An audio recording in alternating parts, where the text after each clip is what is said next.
Welcome to Destination Divergence, episode 69. This is the Might, Metal, Nice. and Magic group, who tonight we are lacking our metal, unfortunately.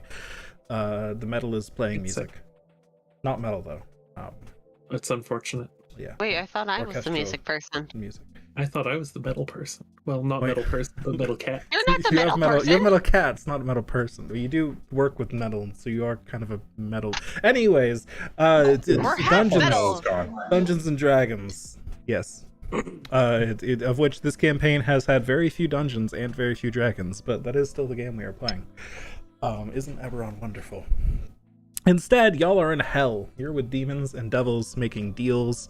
One of you has traded away your soul twice already, so that the devils will fight over it after you die. Let's see, what else has happened down here? Everybody's evil, except like Berkana. And Milos is neutral. Berkana is the last good character in the party, which is just fantastic for Berkana, I'm sure. Definitely not headache inducing anyways. You guys pissed off Mahadi, the owner and proprietor of the local wandering emporium that teleports all around, all over the place. Very powerful Rakshasa, it seems, who has many people who work under him due to deals they made with him in the past. And he claims to teleport all across the multiverses, from Eberron to completely different settings and everywhere in between. Not just the planes of this setting. Kind of crazy. Some of you have eaten some fantastic exotic dishes there. Some of you have eaten Archon loaf there. And yeah, you all pissed him off because you wanted to fight him, you wanted to kill him, you wanted to take his stuff, you wanted to get paid for it. Not all of you, but the team did collectively want to fight him in the end, and he was having none of that. The rules of the place he had set up and the contingencies he had ready denied you any access to his physical form. You trying to cast spells on him, you were automatically teleported out. Trying to attack him, automatically teleported out. So on and so forth. Automatically teleported out. Yep, tried to counterspell, automatically teleported out, and so on. To be fair, you were only counterspelling a counterspell. It wasn't like he was casting spells on you, but it is a counterspell technically. That is a spell. That is when Milos sold his soul again and accepted a potion from Mahadi that contains a little bit of his Rakshasa blood that will turn Milos into a tiefling when he chooses to drink that before a rest, which he has not done quite yet. But we'll do. Deadlines.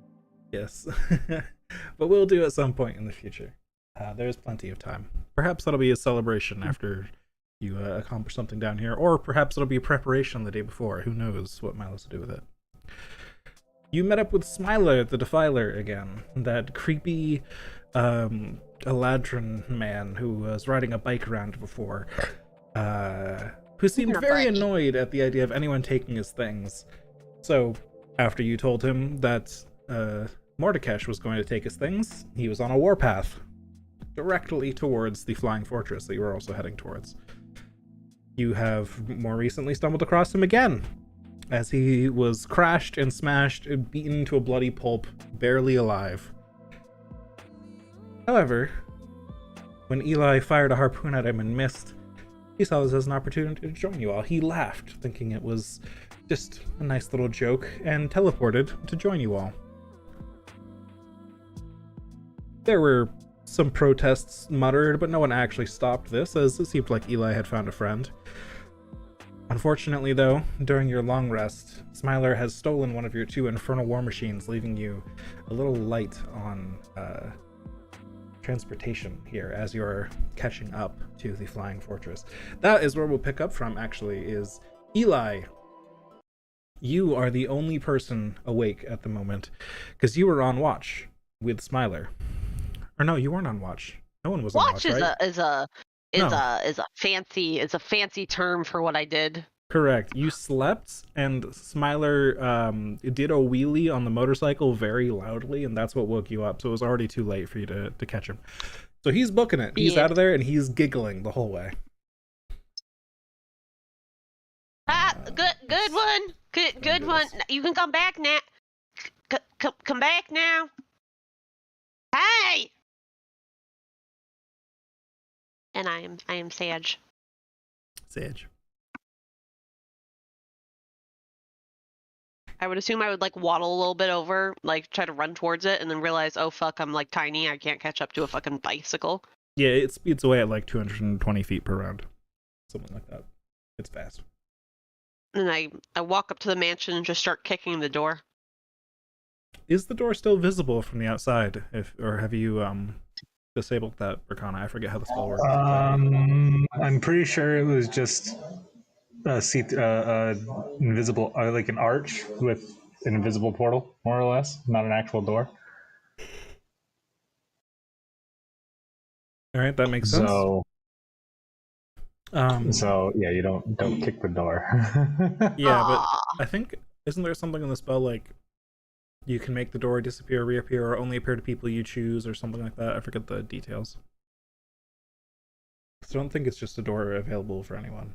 But if you designate Eli as somebody to see it or something. Oh yeah, they can, I guess they can see the portal, because I think everyone would just see an empty arch. Okay. Cool. Trying to remember how that spell works. So cool.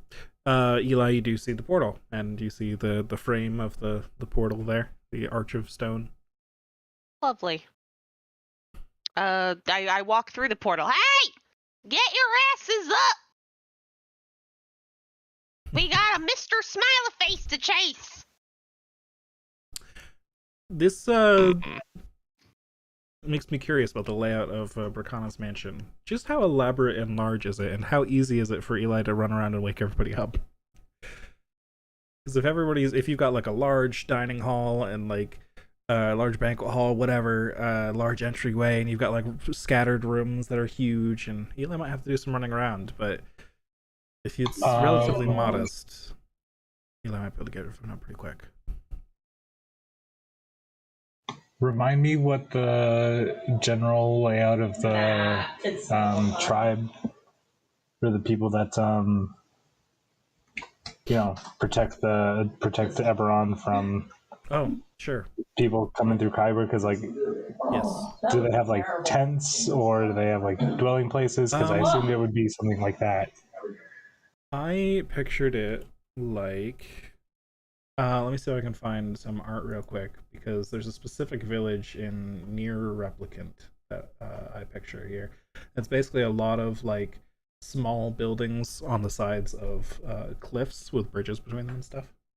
What I picture, like little walkways and bridges, and what's it called?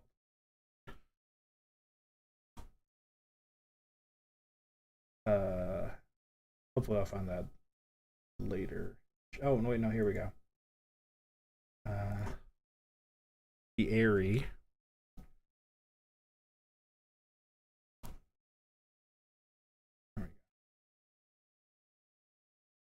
I'm gonna find a good image that like kind of shows it off. Yeah, this will do a decent job. I'll throw this in Discord. Screw the stream. Sorry, stream. All of our Zero fans. I know, right? So like a lot of platforms that are kind of extended outwards from the cliffs, and a lot of buildings that are.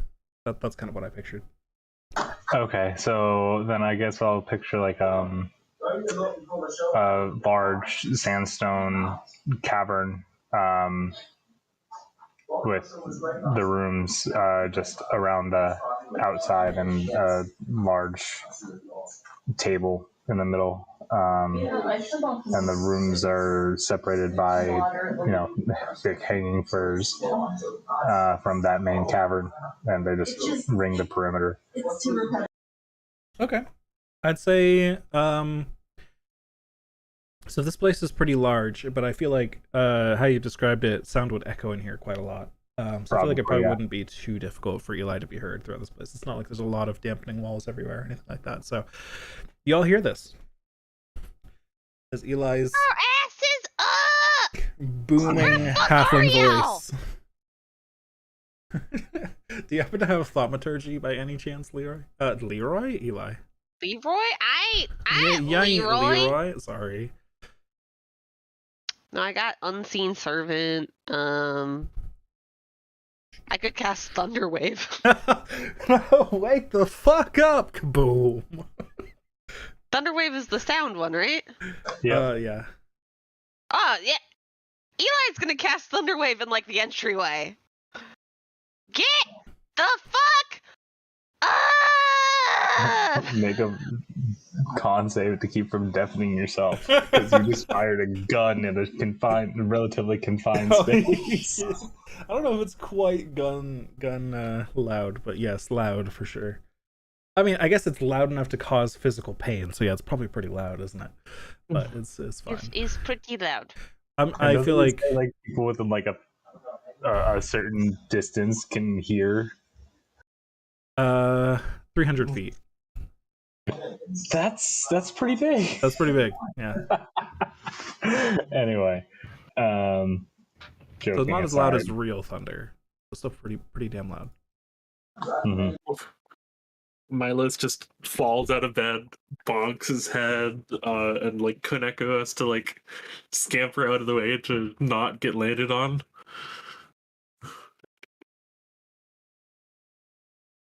I feel like guess I'll roll out of bed. Berkana just stands up because she was meditating So- all night. I have a question for y'all. You all haven't hit your long rest buttons yet, have you? No. Yes. I don't think much happened yesterday that would have warranted it anyways, right? Yeah, there was There's only a- like a brief spell casting. It's like a counter spell cast and a few other little things like that. Nothing like huge, Yeah. right? Yeah, I already hit it too, but I honestly Okay. don't remember, but I have all my resources. I don't think Drost used any since yeah, the last all one. you Oh, did no. was throw a plate at him. Yeah. Yeah, okay. just didn't kidding. even I do do have an a level 3 ability. spell knocked off. Okay, so I think yeah, so that's fine. You guys have not completed the long rest yet. This is happening in the middle of the night. So you don't get those resources back just yet. Not that you're missing many, but if you don't resolve the situation or go back to bed soon, that will reset your progress in the long rest. I forget what the exact rule on that is, but that's up to you guys how you want to handle it. And of course, that would come with exhaustion and stuff if you ended up skipping a long rest, or if you delayed it or had to restart it, that would mean hours lost of progress.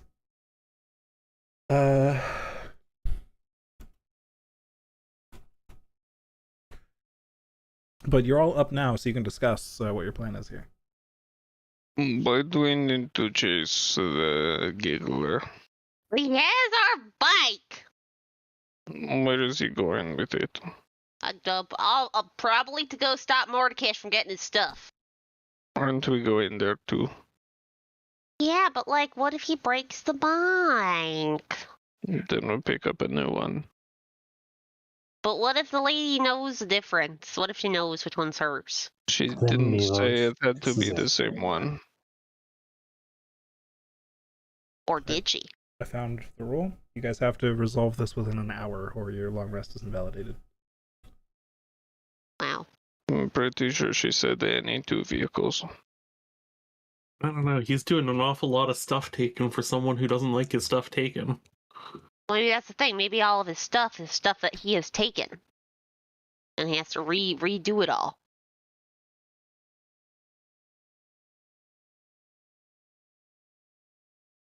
I don't know. I like that bike. I'm considering murder. Hey, who said anything about murder? He's my buddy. And he also stole our bike. Oh, right. Fine, I guess we can kill him. So sad. I'd rather just go back to sleep and deal with it later. Yeah, no You- point in leaving. The bike goes faster than that other cart. At Does this it? rate, Yes, Yes. it does. Considerably. Oh, damn it. Yeah, it's about like a fifth faster or something like that. Why did nobody tell me about that?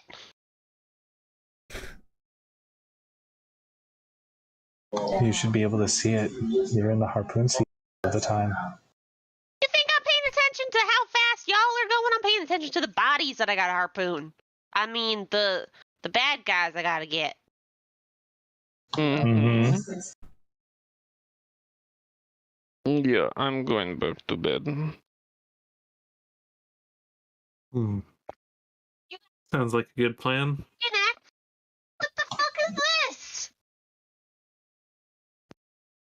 I guess we'll have to deal with him when we find him again. Yep, we'll decide what to do with him then. Hopefully he's just wrecked the bike, and then Milos can fix it. That's make me sad.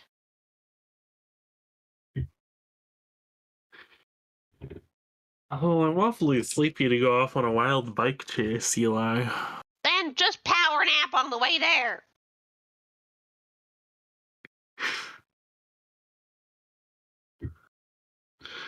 Eli says, looking very upset. Walking back City spaghetti. to his room, Milos will mumble to himself, huh? Maybe short people need less rest? I heard that! No, I didn't. Yeah. I see it. Out of anyone, Eli, your ears are probably ringing the most here. It's probably hard to hear people muttering right now. I see y'all. I don't hear all. Mm. Being a musician does that to you. You get a little bit desensitized to loud noises. Or loud noises fuck up your hearing. Or both. Either way, Eli, why does this upset you so much? We knew he wasn't a good person. My friend, he took my stuff.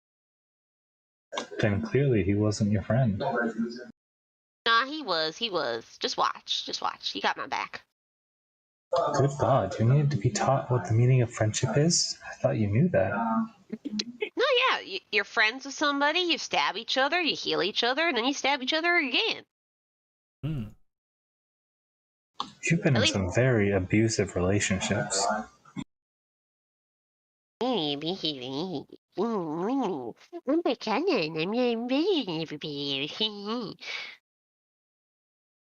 can't wait to get out of hell. Joke's on you, you're not going to make it out of hell. Probably not. Alright, I'm gonna go back to sleep.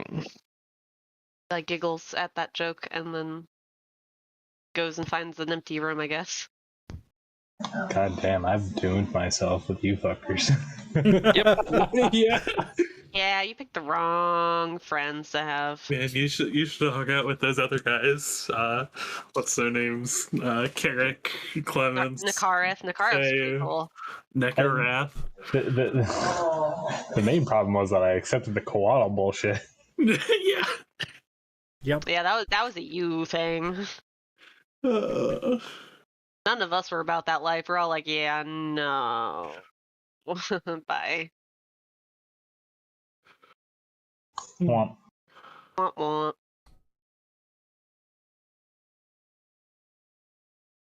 Gotta love Celestials and how much they definitely care for mortals all the time, 100% of the time. Oh, definitely. Why would they not? Well, doesn't that celestial just straight up die once its purpose is completed? Yep. And it curses other mortals to also bear that fucking burden. Woo! Easy. I just make a deal with another koala. Yeah, you may have noticed that earlier on, Catalina was seen with a koala, and then she wasn't. I did notice that her quaddle was missing. I assume her koala just had the burden, and then the koala was like, yo, bro, you need to take my burden now. And she's dumb, so she's like, yeah, of course, man. Anything for you, as long as I'm able to kill Faye. These are questions you could have asked her if she was alive. Yeah. Womp womp. Milos. Sorry. I plead the fifth. You can't. We physically we witnessed you do this. Anyways. Z question mark? Z. ZZ period. Back to sitting down and staring at the wall, contemplating my fate. Okay. Are you Sorry. Right. Do you not need sleep anymore? Is that part of it? I forget what I even did. Yep. I'm sorry. It's so long. It's been so long. I since I've don't sleep. There we go. But you do not suffer exhaustion from lack of rest, so woo. That's good. All right. So now you will complete a long rest. Woo. Woo. And you wake up the next morning, if you can call it that down here, still inside Berkana's magnificent mansion. Now can we go?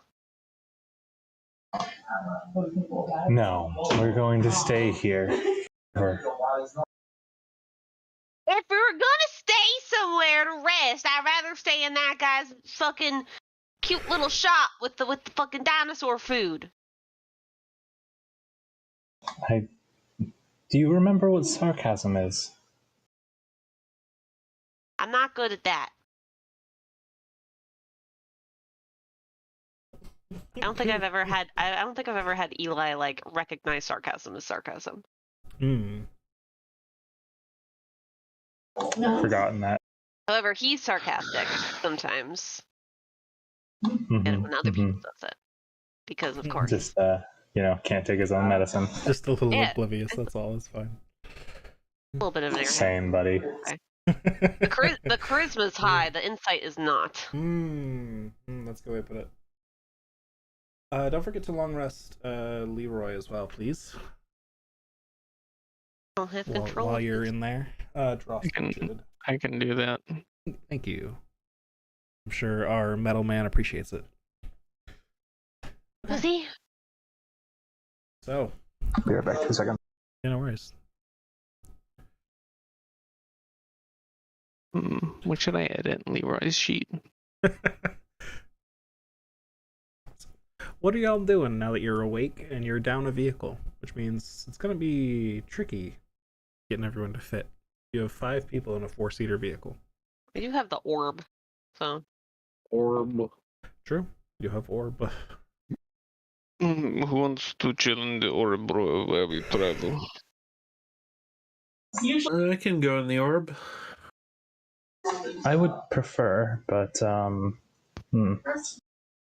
Just whoever's in the orb is. It's not going to be an easy thing to get them out of there quickly if something happens while you're driving. That's the main concern. I don't know how well I fit in this vehicle.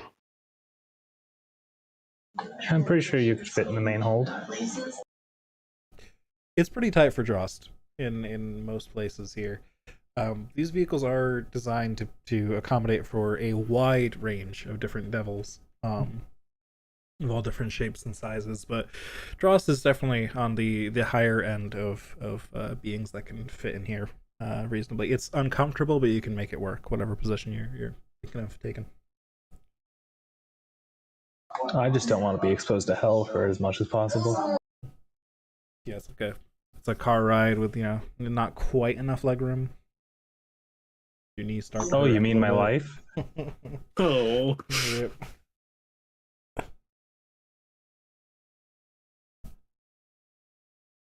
Trust has to duck his head just a little bit and kind of crane his neck. Starts to get sore. I hate this. It's okay, buddy. It will only last a little bit longer. He's like maybe. Mr. Incredible in the tiny car. He's kind of sliding down out of the seat, so he's like sitting on his lower back and like putting a foot up on the opposite side.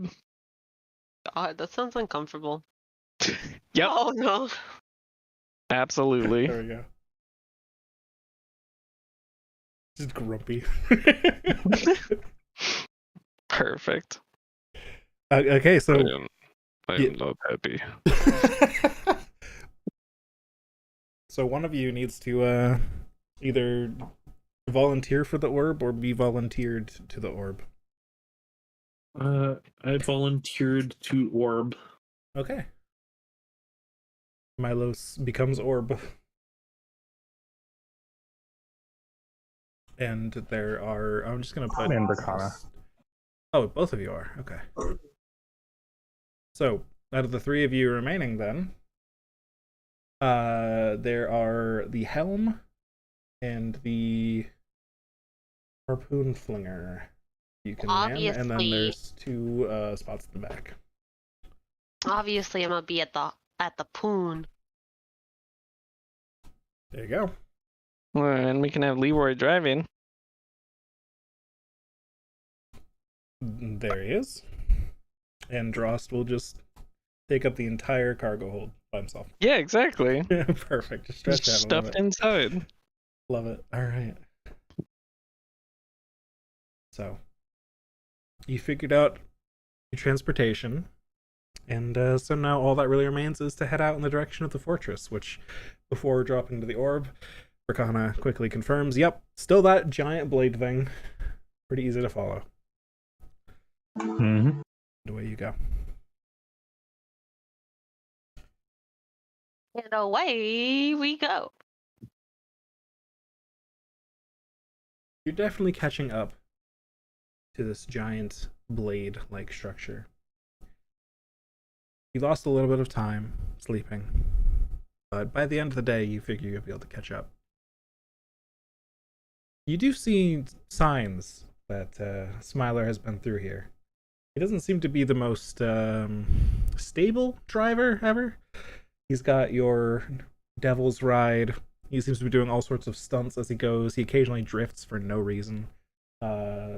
Just kind of all over the place. These very easy to follow tracks. Not easy to follow because they're straightforward. Easy to follow because they cause a lot of carnage.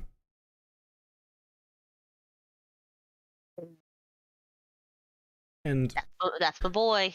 He is still headed directly towards the Flying Fortress.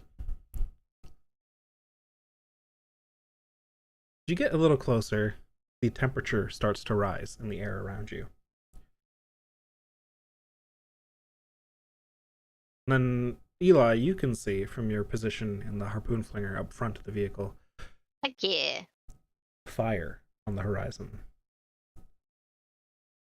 Storms of flame that are spinning and traveling about at the base of this large structure, sort of in a large donut around it. My God, that is terrifying. So something you might have to avoid as you approach it. Leroy, keep an eye out for those the fire, just the fire, all that fire. Fire bad. Fire bad. I good maybe. I don't know. Leroy is resistant to fire now. I think he'll be fine. That doesn't mean the vehicle's resistant. I think the vehicles are actually. I don't know. What would Leroy do here? People are resistant. What would Leroy do here? That is a very important question. I think most likely Leroy would just drive straight through it. Gotta go fast. In the words of Leroy, I believe it'd be it's gonna be fine. That does sound very Leroy. Yeah. Sounds It's gonna be fine. Straight Not through it. Leroy Jenkins, just actual Leroy. Yep. Are you gonna do anything to try and aid that process, or are you just gonna send it? Speed up the vehicle. You gonna use any spells, any items, anything you guys want to do here? I don't have that. Wait, do I have that vehicle? Do I have that somewhere? You have that what?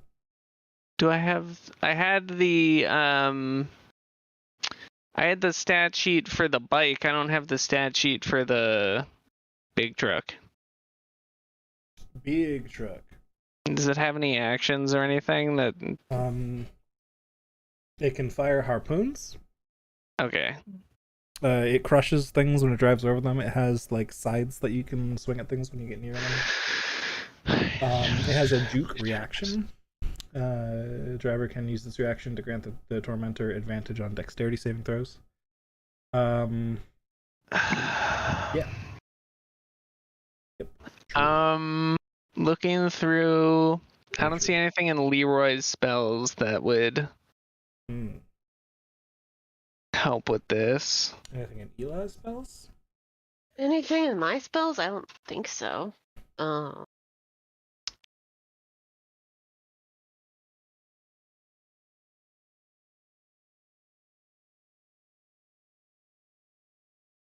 aid wouldn't help. I doubt I could do dispel magic to help to get rid of the fire.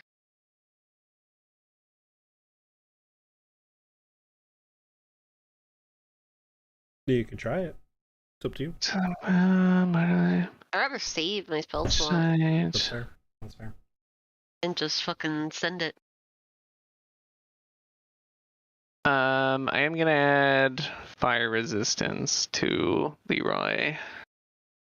I think that's the part of the tiefling thing you got, so.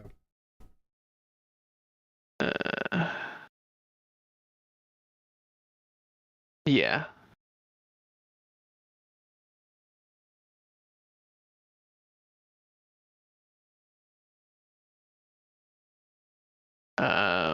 Dross doesn't have any features that help against fire, but like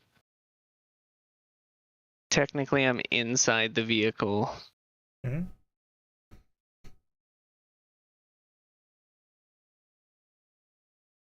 Ah. Alright, just gonna send it then? That's totally fair in my opinion. Eli? Anything? I don't have anything. Alright, we're gonna send it. Alright. As you approach, you notice there's a lot more firestorms here than you thought there were in the distance, and you're gonna have to do some clever navigating to get through the clusters of fire sort of crisscrossing over each other. It's like a very deadly game of Frogger, with things that are moving in all directions, not just left and right. Give me a group survival check from the three of you, please. We're in the vehicle. Absolutely.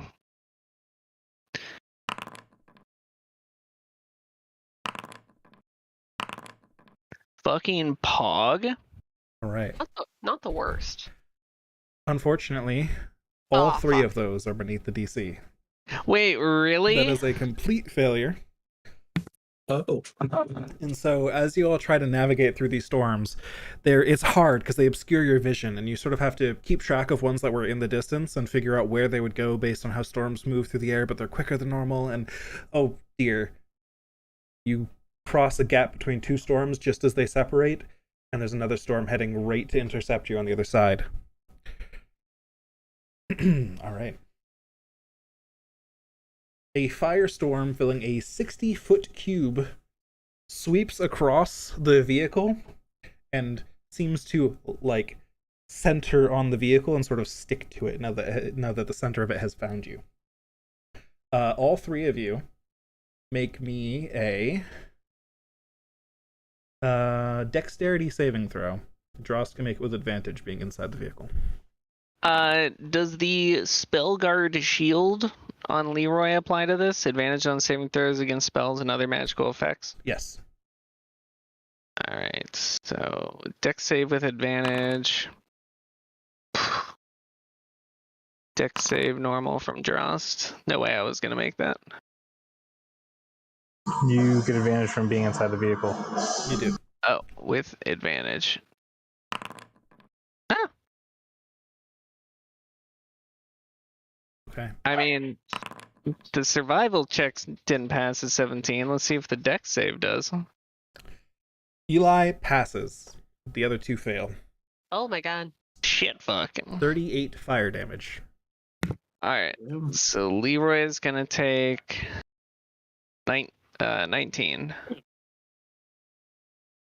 And the storm continues to stick to the vehicle. We're not in initiative, so to speak.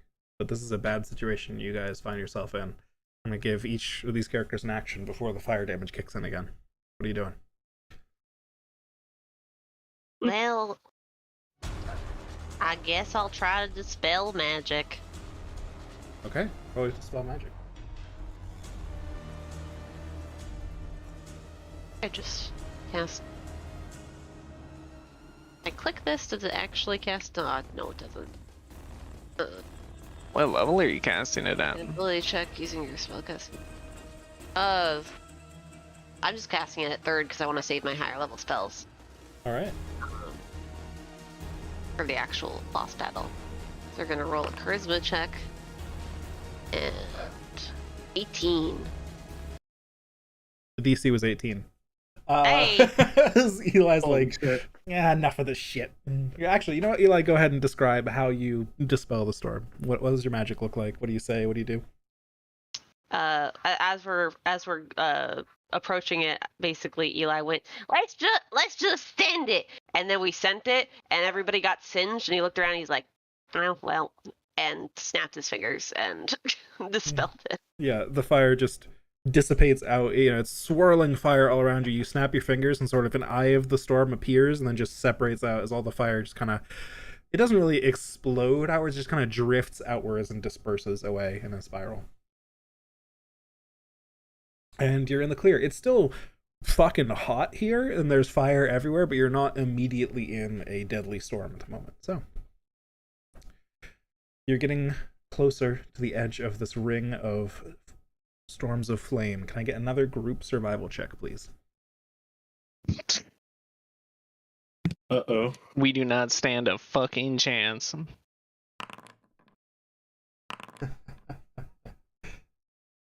Are all three of you plus 0? I didn't see Eli's before. Eli's +1. +1, okay. Just letting you know, the DC is 20, so this is a hard one for you three in particular to get. Yeah. So, you get your way out of that one. You're like, whew, you have a second to breathe. And then, like, the innermost ring of the storms of flame, one is moving incredibly fast, just whipping around and around and around. You try to swerve out of the way to avoid it, and it just catches up to you. Unfortunately, with all three of your navigational skills, you were not able to figure out how to avoid it properly. Another round of dexterity saving throws as the fire encompasses you.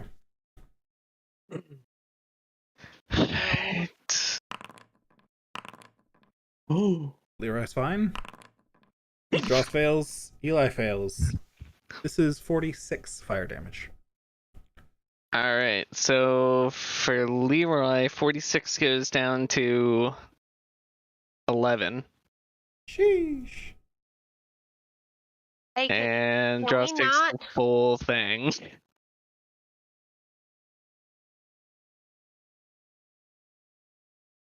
I'm below 100. So you're in the fire again. Are you going to dispel it again? Or are you going to try something else? What are you doing? Dispel it again. Can we try something else next time? Go ahead and roll, please. Yeah, I'm rolling. Ah. Oh. You reach out to snap your fingers again, and this one just seems... Maybe the firestorm was so much faster before. This one's maybe more powerful. You feel like you're going to need to put more into it than that. That is Eli's action, though. Drost and Leroy have actions here. Dross is gonna Stone's Endurance / Second Wind to reduce that last damage and boost his health. Understandable. So that's that. Takes me up to there, and let me just and in the meantime, Leroy will also attempt to dispel. Okay. Go ahead and roll Dispel Magic for Leroy. It is higher than 5th level. Dispelio, that would be a Charisma mod. Yes. Ooh. Leroy reaches out as well, but can't quite, unless I can interest you in the party's last remaining fate point.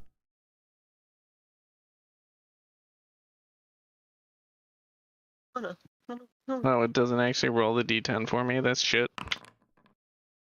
Fucking pog. That's 20 health back.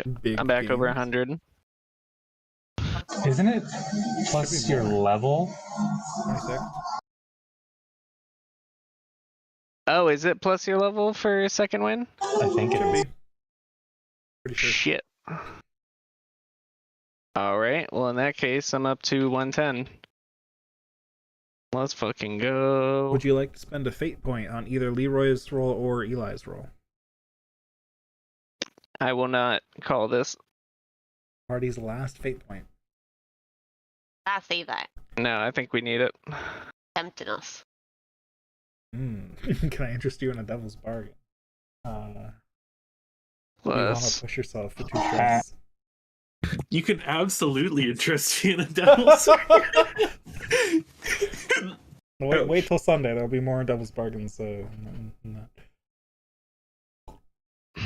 love that mechanic. It's so good, yeah. Stream devolves into Blades in the Dark. Yes, exactly. Okay, so if you guys are not gonna re-roll any of that, that's all 3 party members' actions, yeah? Just confirming. Okay. So this thing is still sticking to you, and I'm gonna request another round of dexterity saving throws. So it's not been dismissed yet. Oh, Eli is fine. Or passes, rather. Still probably gonna hurt. Hold on, let me check to see if I did this correctly. Oh, never mind. Dex saving throws bonk and Pass. bonk. Fail. The damage is 47 fire damage, and half on the success. With another 11 for Leroy. Funny enough, Leroy's in worse shape than me. Started out with so much health on draws. At 26 heals, huge. Okay. Ooh. So you guys get another round of stuff here. What you doing? Fire's still burning away at you. It feels like the storm, as soon as you reach the center of it, is sort of, or got close to it, sort of magnetized to you and it's like latched. Lovely. We love. Wow, it's real pleasant in here, Verkana. Hi. I made it work. Having a good drive outside. Ouch. Yep. I have no other actions. I mean, unless you want to let me runic shield to take away some of the blast. Runic shield does not that. Not that, no. Yeah. But Eli and Leroy have things they could possibly do here. It's up to you guys. Sorry, Or you could try to weather the storm. That doesn't seem to be working. Or you could try something else. You could try and teleport out of it. You could try and maneuver out of it. I don't know. Just give me things you're doing. I mean, I will attempt to dispel again, I guess. Okie doke. Give me that roll. Get that dispel magic. Oh. Can I interest you in a fate point? No, you may not. Reminder I'm gonna die before we do a fate point. Reminder to Kieran and Sky that anyone in the party can declare a fate point at any time, even on other people's rolls. Man, you're really fucking fishing for that one, aren't you? Just a reminder. He's like, I want it. Definitely. Gimme. I have not forgotten. Is Leroy gonna repeat this as well? Like, I want this next fight to be terrible for them. Yeah. Leroy is going to make a Dispellerino attempt. Ooh. A 2 into 3 back-to-back rolls. Unless I can interest you in a fate point. No. Okay, fair enough. Dad. Action from Drost, anything? I really don't think I can do anything to save myself here. I'll let you think on it for a second, but unless you got a way to get the party out of the fire, it's gonna be another round of dexterity saving throws. As the firestorm still clings to the vehicle and magnetizes to it.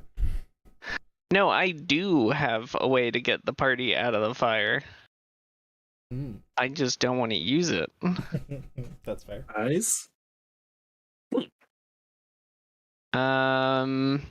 Potion of heroism. What does this do? 10 temporary hit points. Let's go. Not drinking that. Pog? Poggers? It'll make you not scared of the fire. I wish I still had my fire resistance that I don't have currently. Yep. Fuck. Okay, no, I don't have anything. Dexterity saving throws for the group.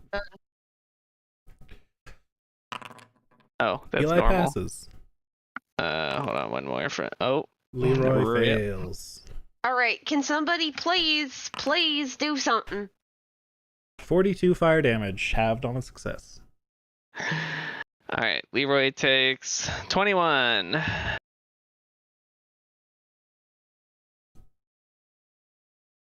One more of those, 2 more of those, and Leroy goes down. 40. This 42? This encounter was apparently 42, yeah.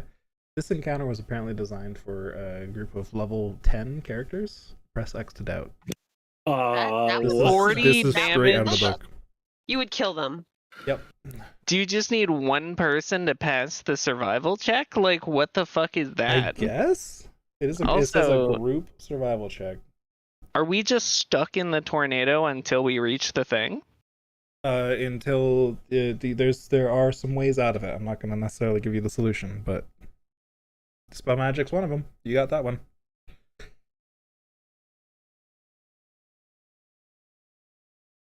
Oh fuck. And there's no vehicle actions? I guess we could technically... We could do the demon blood thing, but we don't have any. Yep. Oh no. Oh no. Ouch. Oh fuck, oh shit. It is all of your Alright. turns again, though, if you want to do things. Leroy will take another dispel check. Right, I'm gonna make this one dramatic. Isn't that all of the spell slots now? All three? That is all 3 of Leroy's spell slots. Come on, Leroy. 3 pumps. There it is. Oh. Go ahead and describe how Leroy dispels it, Drost. It's finally after 3 attempts. Leroy will concentrate and reach out with his telekinetic robot powers, and using his dispel will swirl the flames of the tornado and change the direction so that it launches us forwards instead of just surrounding the vehicle to boost us out of it. All right, excellent. You have solved the fire tornado puzzle. Woo! And you are now within the donut of flames of storm that are sort of surrounding this large structure. And now that you're past the fire and can see what's on the inside, thankfully, while it's hot, there's no more flame coming to get you. Instead, you see a massive battle unfolding ahead of you, all around the base of the tower, moving with it as it slowly moves away from you. This looks like where all of those bodies have been coming from along the trail. Oh my god. All the ones Eli's been shooting. Hey.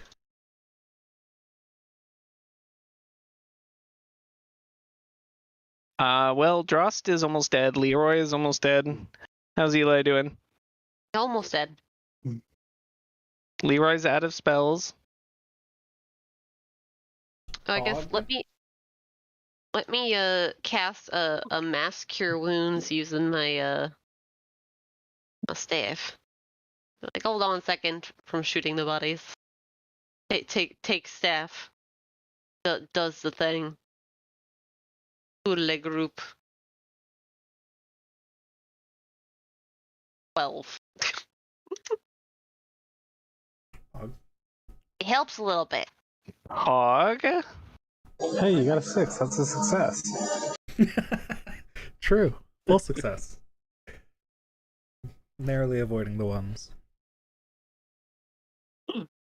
Okay, we out of character. We kind of need to recover from that because that was a resource draining event. Indeed. Okay, Nick won't drop a slime on us, right? And I planned that to be on a Right. party that had just completed a long rest.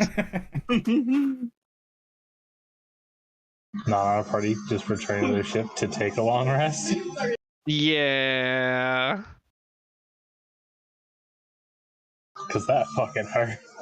It's a lot. It was a lot. There was a possibility of that. I think somebody reached out and attacked it pretty early, not knowing what it was. But either way, you guys survived it in the end. All we saw was a weird shadow approaching the ship. Yeah, true. I don't blame you.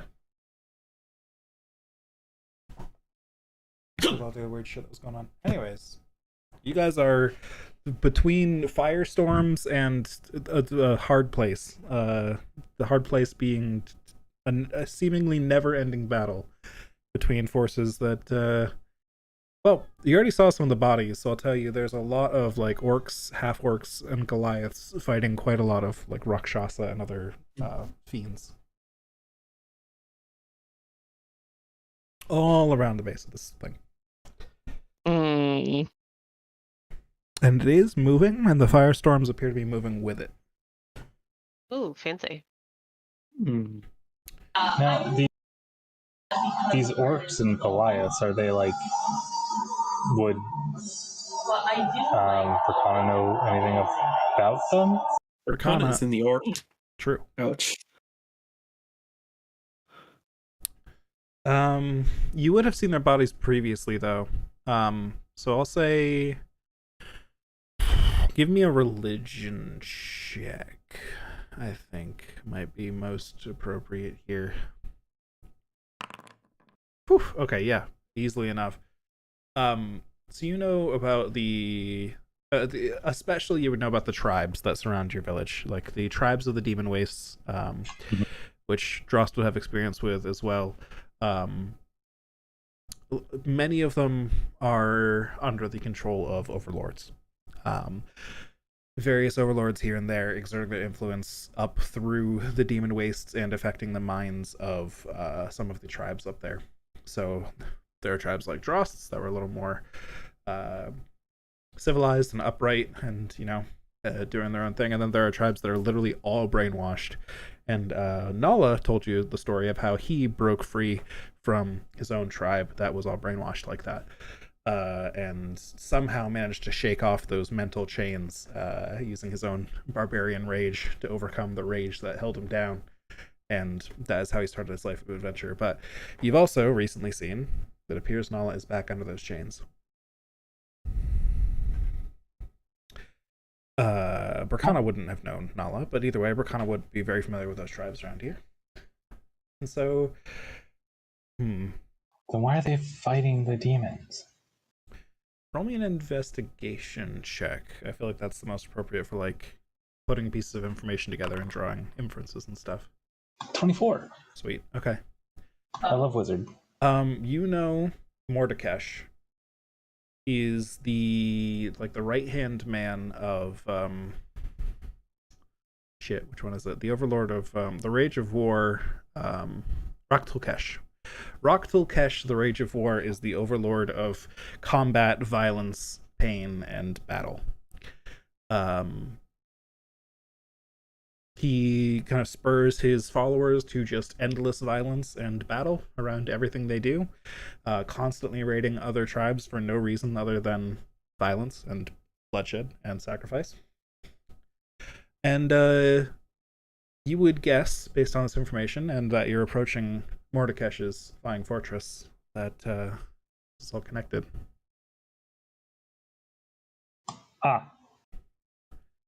That they're that this battle is his own forces against his own forces, doing something with Rak'Tulkesh and Mordekesh's magic. Shit. They seem to not care how many bodies they sacrifice in this effort.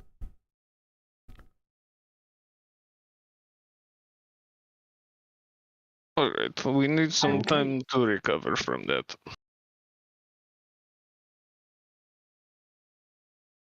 How do we buy time?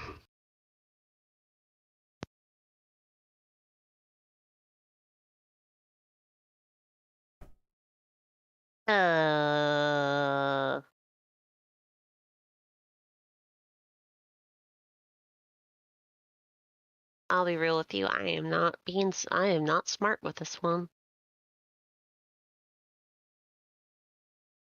Swap places with the people in the orb. Yeah. for like an hour so that you guys can short rest or something. That would do it. Oh, I didn't even think of that. Yeah, that would do it. You'd have 2 people to man the 2 stations of the vehicle too. Yeah, we can. Would that work with Orb Team? Are you guys cool trading out for an hour? Well, we're in the orb, so you can't talk to us. Out of character? One of us just has to pop into the orb and be like, y'all, help. I mean, I'm down. Cool with that, Berkana? Fine, I will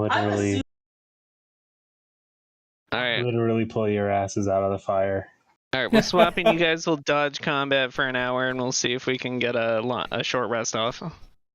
Yep, I guess we're, I'm assuming Milos is going to be better at driving this thing than Berkana. Milos makes a concerned face. Ouch, excuse me. It appears that driving is fairly simple. It's more navigating it that might be the issue in this situation. So all right. Who's driving? I guess it should be me then. Potentially. Because I have +5 survival. Yeah, I only have +1. Yeah. This vehicle is extremely rugged and is meant to be driven by a lot of the really shit tier devils that ride around here. Yeah, it can be driven by anyone. You know, super intelligent devils could ride these things too, of course, but they're designed to be, you know, basically fucking anyone can drive them. It's a very simple interface. It's like you're just playing Mario Kart, really. It's very, very simplified controls here. All right, then I guess Berkana is driving. I'll do harpoon. Okay. Out of the vehicle for you 3. And of course I click on the wrong thing. There we go. Woo! And harpoon for you. Helm for you. Oops, I did not mean to. There we go. So, don't take a short rest just yet. We're going to see how these 2 do. So, navigating the inside of the circle. A little bit easier. You're not trying to avoid fire tornadoes directly, but I'm going to require a survival check here.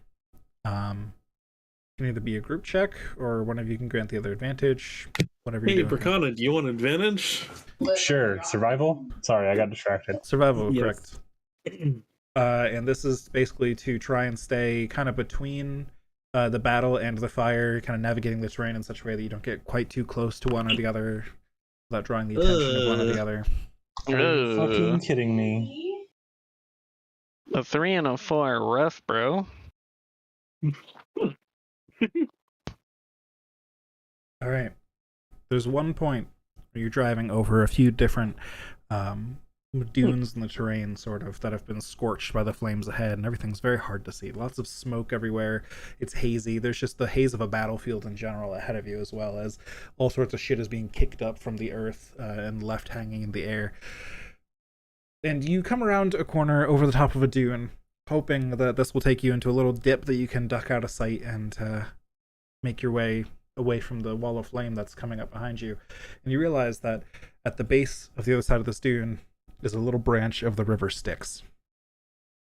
So, lovely. I'll give you a choice here. Oh shit. You can either try to cross it, jump over it, something like that, something dangerous to get you to the other side of it, or you can turn around and potentially get caught in the wall of flame.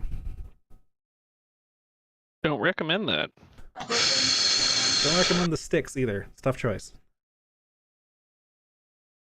It is not nearly as wide as the real river Styx. This appears to be a little offshoot of it, but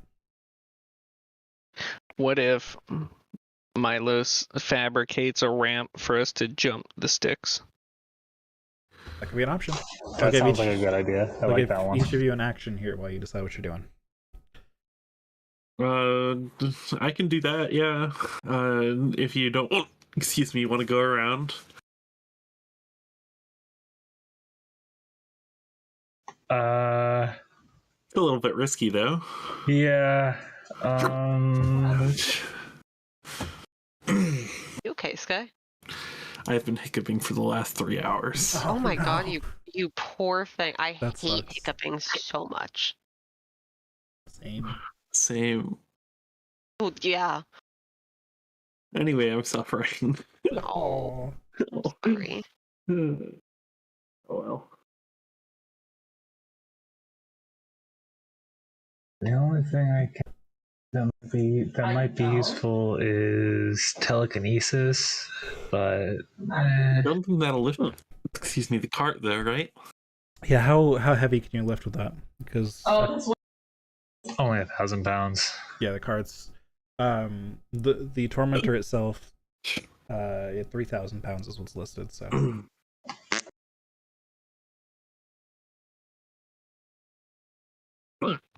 Too bad I didn't prepare Featherfall. What the fuck? Why didn't I prepare Featherfall? I have Featherfall. There you go. Excuse me. I think the cart doesn't count as a creature there, does it? Does it? It is technically alive. Yeah, I don't think it would count with that though. It does count as a vehicle mechanically, not as a creature. I tried. Whether or not it's alive, unfortunately. I had looked at some of my spells and was considering, but technically not alive. Yep. Okay, so you're gonna hit that fabricate real quick? I'm looking at Bracana and seeing if she wants to risk it.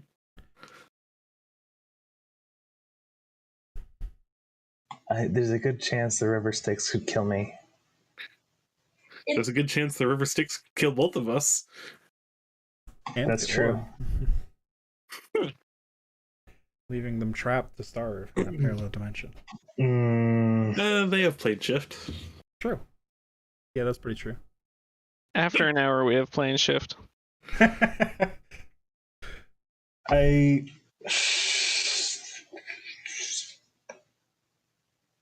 Like, what are the chances of getting caught in the firestorm if I go around? Pretty high. You'd have to go back, and as your friends quickly mentioned to you before hopping into the orb, the firestorms seem to seek you out, and you're a little bit close to them already. You have to backtrack a little ways towards the storm to even find a place to turn around. This whole conversation, by the way, is happening in Bracana and Milos's heads in less than a second. You're moving at I know 200 feet per round with the this is Mad Max in hell. Jump it. All right, I'm gonna fabricate a ramp, I guess. See, that's what I was thinking. It's not the smart choice, but it's definitely cool as fuck. Oh yeah. All right.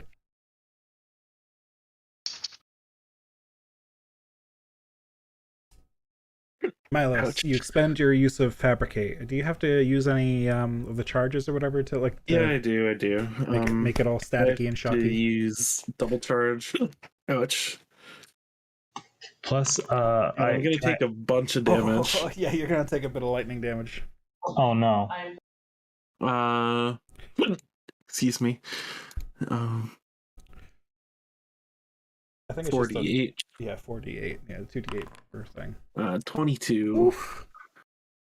Zach.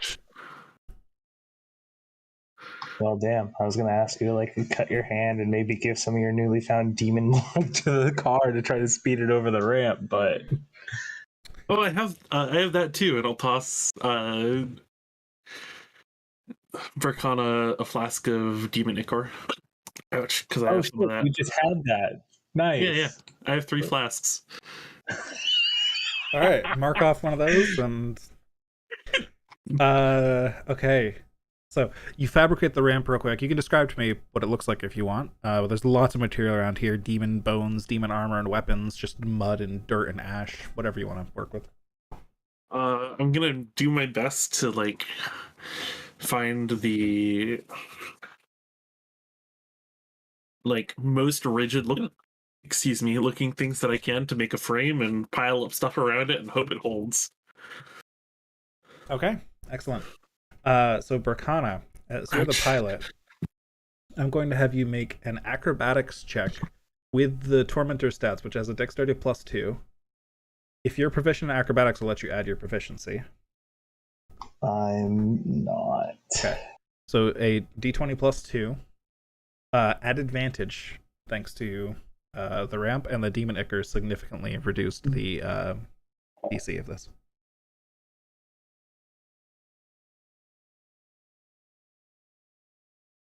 Well, natural ones. I'm gonna flash it. I don't know if it matters, but Okay. I'm Jesus gonna flash it. Christ. That's a 12. Oh, wow. Wait, My that's a knowledge 12? checks are great. Wouldn't it be a 10? He didn't add the +2. Oh, you're right. It I would be a forgot the 12. +2. So 12. Okay. Does that matter? Probably not. You make it over the river Styx. It's going great. Oh, shit. You see it soar behind you. You're going very fast. And then you feel the vehicle just tilting upwards more and more as you catch more airtime. And the vehicle's upside down when you can see the ground coming at you fast. What are you doing? Any reactions? Any actions? It's happening pretty quickly here, but I want to know if you're going to do anything. I'll add a little leeway here.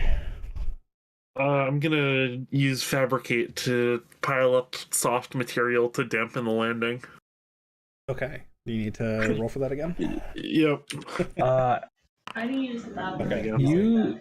I think I'm gonna use Misty Step, grab you Misty Step onto the ground roughly near the patch that you just made. You sure Misty Step lets you take someone? Pretty sure it doesn't. Oh shit! I think I'm thinking about Dimension Door. Yeah, there's Dimension Door. I think the Eladrin Face Step thing lets you too, but not as well. Face Step doesn't let you. It lets you send someone else instead of you. Oh, gotcha. I think somebody in another group I'm playing with might be using a slightly homebrewed version of that then. That's whatever. Or just misread it. Yeah. I was thinking about Dim Door. Okay, yeah, so you can Misty Step yourself out, potentially. That feels like a dick move, but To be fair, I doomed you. It would save your health a little bit, potentially, though. Yeah, I am gonna Misty Step. Okay. You whoop onto the ground, in whatever landing pose you so desire. I did what the kids call a real dick move to you, and I deserve what's coming. I think I just lightly step on the ground next to the crashing, massive pile of metal. Perfect. Cool wizards don't look at explosions. And just straighten out my armor. The vehicle crashes into the ground just seconds after Milos manages to bunch up a bunch of soft dirt and ash and other material, which is going to, I'm going to say, halve the damage you take here. I think that might be fair. Would have been 38 points of bludgeoning damage. Ouch. Okay. It's going to be 19 instead. Okay. As the vehicle just crunches into the dirt and slides a little bit. You're over the river Styx, though. But now your vehicle's upside down, and the wall of flame's still coming. It's farther away from you now, and you don't have to backtrack towards it. So it's not an imminent threat, but you're immobile unless you can get this vehicle over. Shit. I'm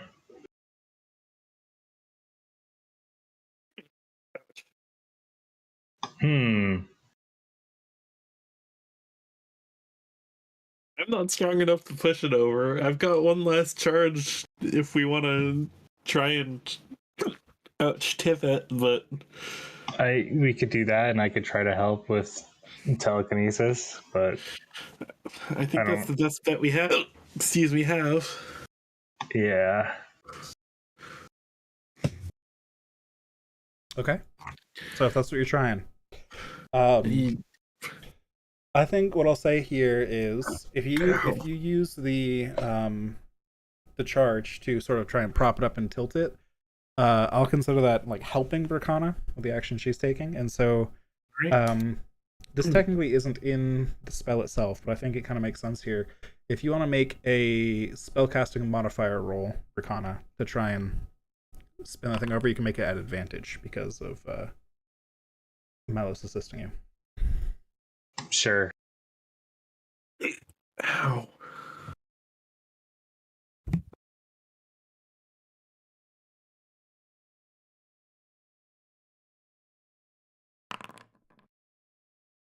I'm gonna flash it. Fuck, If I can't. possible. I With a can't. 19.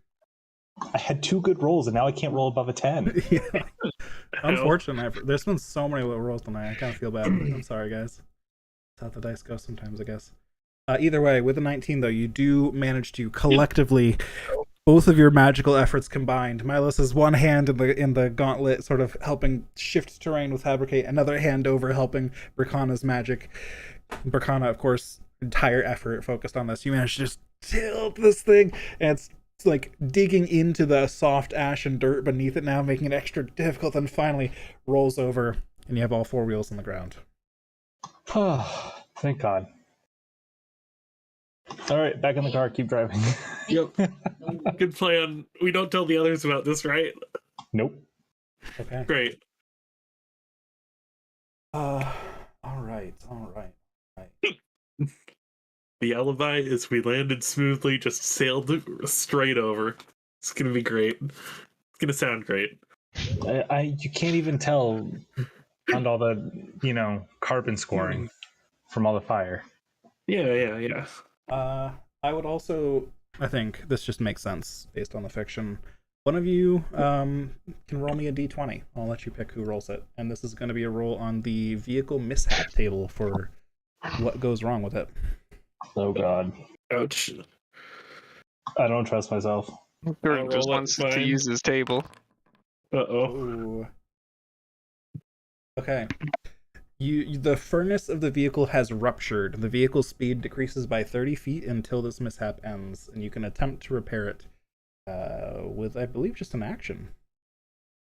Hey, I'm good at repairing things. I'm alive. Back. Normally, this would be a strength check, but I'll say because artificer things, this can be an intelligence check. That's fine. All right. Let me just double check the repair section, see if you can add that.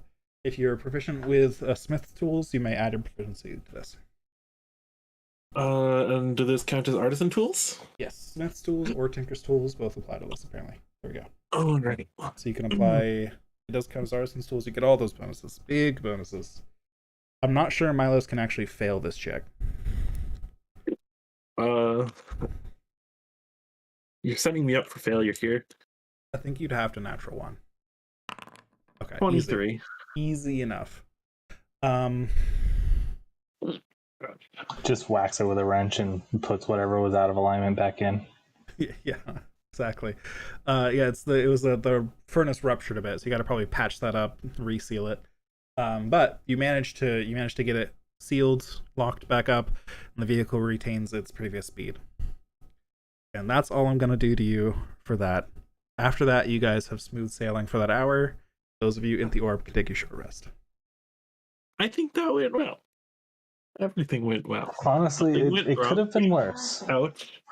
Yeah. If I was like a little damage, the car could have exploded. The car could have exploded, it's true. Is that a natural 1 on the mishap table? Ouch. Yeah, the natural 1 on the mishap table is the vehicle just like engulfs in flame, and everybody on it or around it or inside it takes a bunch of fire damage until it's fixed. Oh. I accidentally clicked long rest, so I will retcon. That's okay. Yeah, just give yourself back or reduce those resources again and put that short rest. Nope, not long rest. God damn it. Short rest. Short rest. Plenty of hit dice. Is Eli gonna be Song of Resting in there as well? I didn't even think about that. Yes, I'm going to Song of Rest. I don't get to do that very often. This party does not take very many short rests, it's true. Alright, you guys gain an additional 10 HP. Dang. Alright, nice. You're welcome. I will edit that in before burning my hit dice. Yeah, do that before burning like I didn't do. I'm gonna burn for Leroy just to make this go a little faster. Okay, you want to take that? Just take 2. Thank you. Sure. Can she take 2 of her hit dice back? What? Can Eli take 2 of their hit dice back? Oh, if they were, yeah, I mean that makes sense. If you were not full without the 10.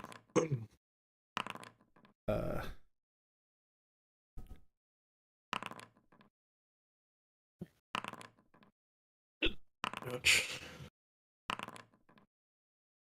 Ooh, Leroy is rolling 3s and 4s on here. There we go. Now he's maxed out. 112 hit points. Jesus fuck! I have 98 total. Over the time that we're driving, can I use my spell storing item to cast a few cure wounds on myself? That's fine. Yeah, sure. Heal up. No worries. And I got my Stone's Endurance and second wind back. True. So really, they just cost you. I mean, a few spell slots, some hit dice. Could have been worse. Yeah, definitely could have been worse. But so that hour has passed. Those of you in the orb are rested up. Those of you on the outside, you can see the battle has not slowed down at all. It seems like as there are bodies left behind, it doesn't even look like the group of soldiers beneath are, well, actually, roll me a perception check.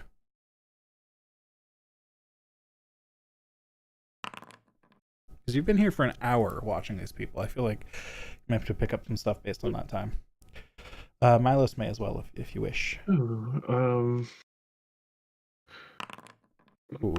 Milos is very preoccupied. is busy repairing the engine still. Yes, just exactly. in case. Repairing the engine while it's running, by the way. Real Mad Max shit.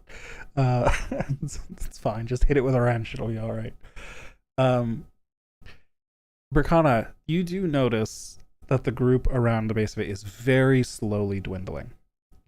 It appears that, I mean, there's a lot of bodies falling behind. It's hard to count how many people are still alive. There's so much commotion, and they're packed so densely together.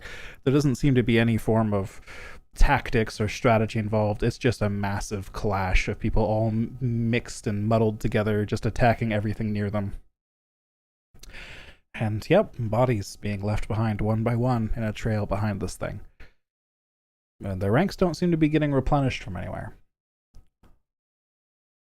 Huh. And they don't seem to care that you guys are on the outside of the ring. Well, that's good at least.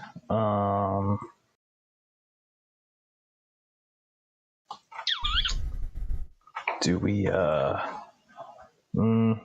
we don't necessarily want to get everyone out of the orb yet. I mean, we can keep going, right? I mean, do they need to come out? I mean, they should be better by now, right? Ouch. It's been, I don't know, 1 week since you looked at me. God damn it. Terrible. Sorry, I'm like this. No, I love excellent. it. But ouch. The pause after 1 week was perfect. Anyway, after it's been. God, I can't even see it right. Holy shit. Fuck, train of thought completely derailed. Yes. I mean, do they we probably want like. That's a lot of people that as soon as we enter the fray is probably gonna be all over our asses. So I feel like having at least one other person to beat people off of the outside as they try to jump on would probably be good. Sounds like a very Drost task. Yeah. He does enjoy beating people off. I'm making a face. You just can't see it.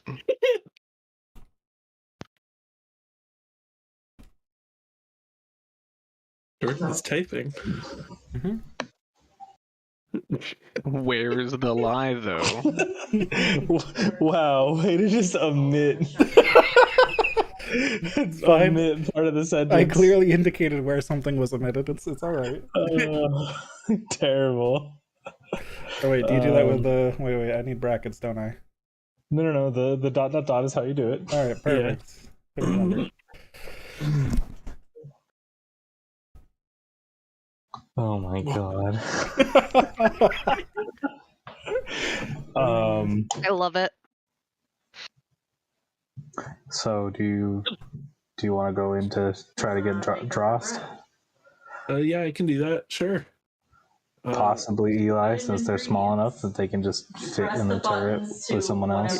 Is very small. But then we'd be leaving Leroy all alone in there. Nah, it's fine. He's not here.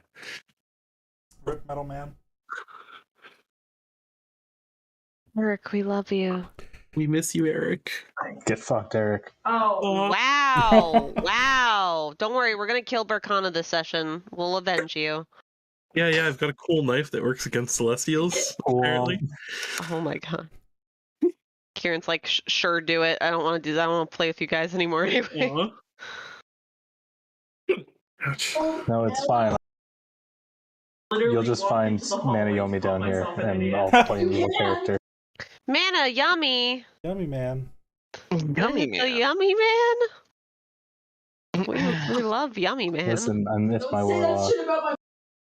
Alright, I will. Sorry about the yelling. I'm gonna say shit about whatever you're telling me not to say shit about this person over there. It's my roommate, Jess. Hello, roommate. Talking shit. So D&D. No, she's... Anyway, sorry. So D&D. Oh, also a question I should ask as well.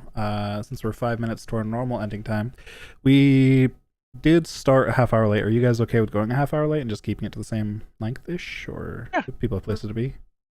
I don't mind. I'm good. All right. Ashley? I mean, I'm the one that caused us to be late, so. Well, if you have someplace to be, then you got someplace to be. That's how it is. The someplace to be is I just want to play like game or something, but I can do that while doing thing. So I'm good. Let's keep it going then, unless it gets to that too spicy point that I mentioned, or we have to end early. Ouch. All right.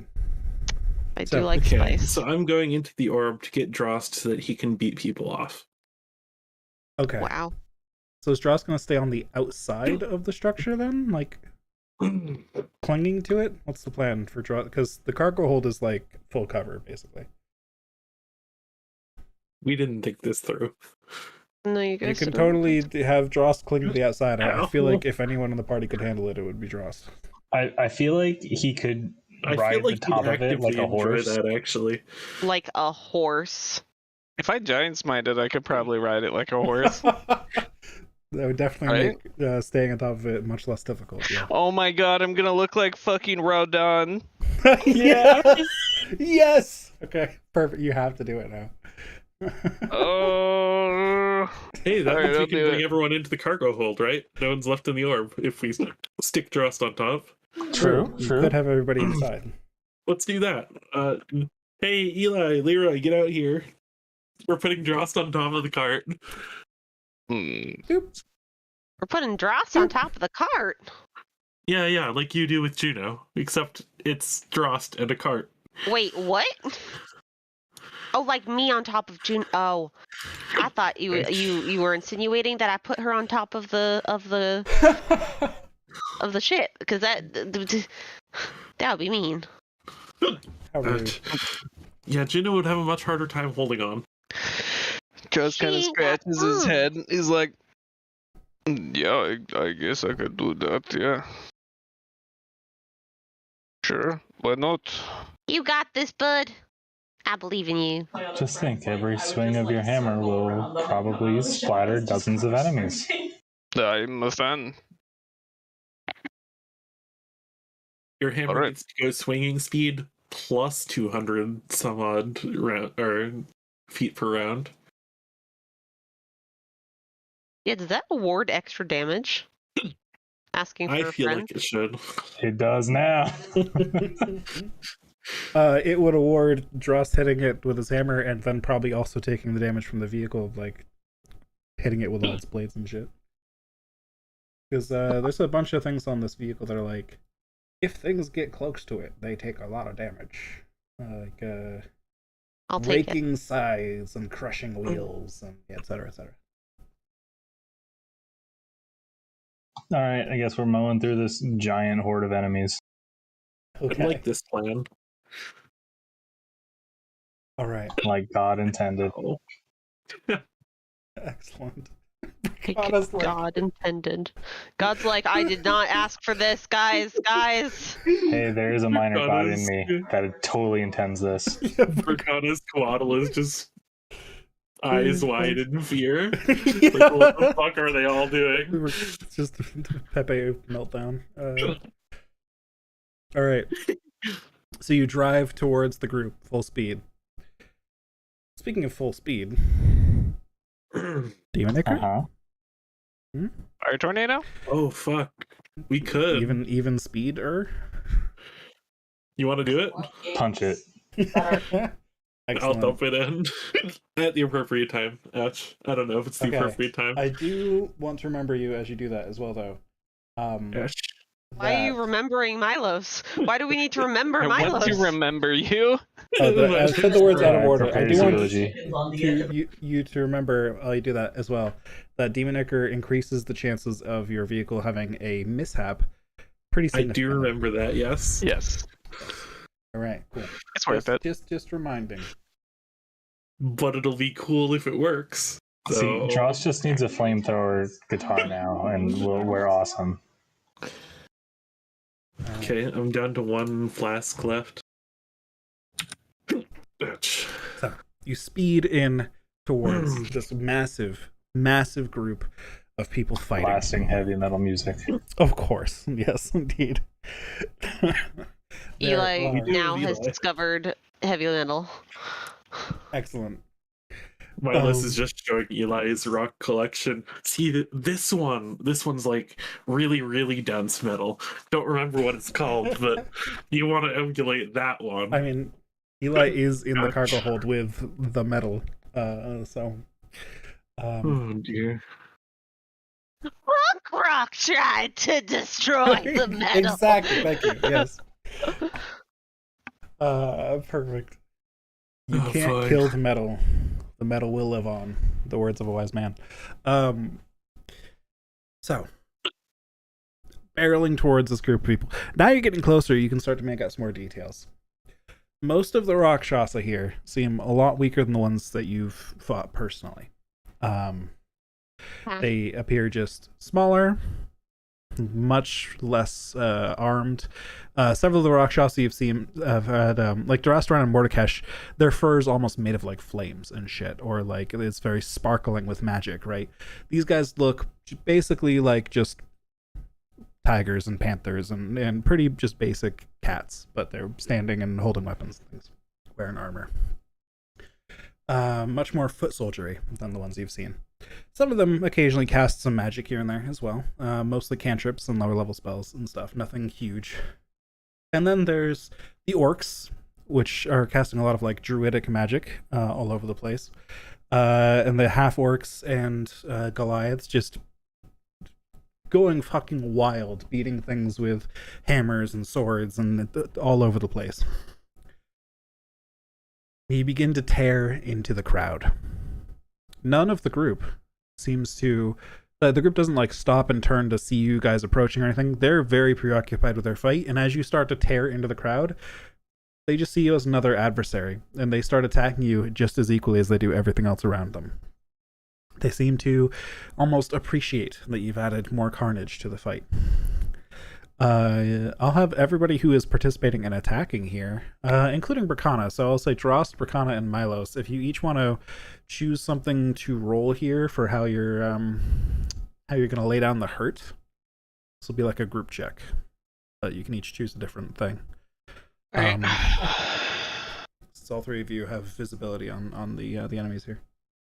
It either makes sense for me to roll a weapon attack or like an athletics check. That works for me. Either one. Milos, you have the harpoon flinger too if you want to use that.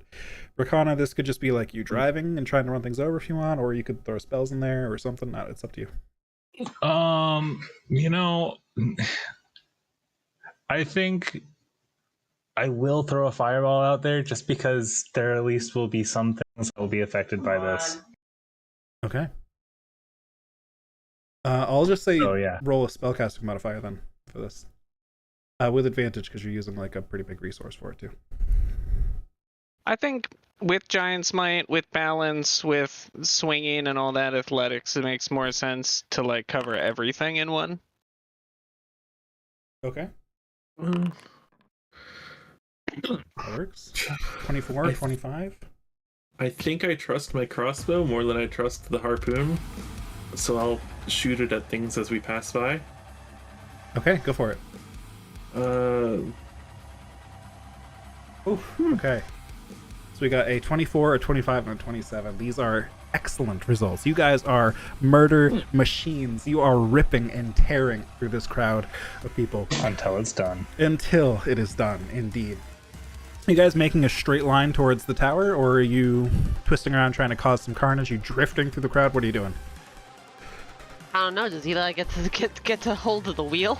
Eli's in the cargo hold, but you could go try to wrestle it. Nah. I was thinking just straight line. Okay. Plow right through. Fucking just brutally through the middle. I will swing at anything in reach. Perfect. Occasionally, some things will try to jump on the vehicle and climb up. Dross just beats them off, as it were. As it were. Yep. Perchance. Perchance. And then, Milos and Dross, you see a familiar figure. One terrifying warrior in the middle of the crowd, creating an endless circle of bodies, a pile of bodies around him as he climbs higher and higher, and other people approach him and try to fight him, and he just mercilessly cuts them down with a greatsword, just adding to the pile. You see Nala standing in the middle of this group. God damn it. Nala is directly ahead of you. Oh shit. You see as he notices you all charging towards him with this monstrous vehicle. There's a lot of noise around you in general. The combat is loud. The tower nearby is extremely loud as these magical engines send flame down towards the ground. But still, the sound of your vehicle reaches his ears at this point, and he looks up at you, and you can see his eyes are just bright red and glowing and looking directly at the vehicle. And he just kind of lifts his sword menacingly. I mean, I'm gonna shoot him. Yeah, I will prepare my swing to intercept him as we pass. Go for it. Oh, I was gonna drive right over him. Dross is ready with a swing for if Nala gets into range, is I guess how I'll interpret that, yeah? No way. Hey, if you're preparing an attack, you get one. Alright, so the disassembly apparatus, a 19 is a hit. Alright. Alright. 13 and then 1. Okay.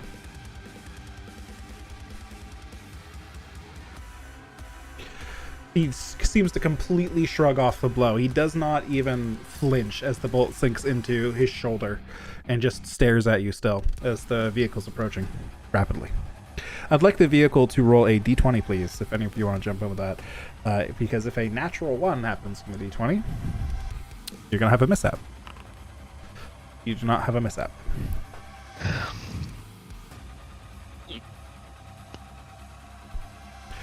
You're barreling down at Nala. Are you going to try and charge over him? That's the driver's What decision. should we do, Wackus I Focus? would Kill him! kill him. Oh, you Naughty naughty Wackus Focus! God damn it. Alright, I was gonna... You know, let's Tokyo drift over his ass. Okay. Excellent. I'm going to consider this a stunt. So, give me a D20 plus 2, because the dexterity of the vehicle is 2. It's only a DC 10. Okay. Sheesh. You managed to Tokyo drift over him, which puts Drost in range for the attack, which he'll make in a second here. Which unfortunately, he already pre-rolled a natural 1 on.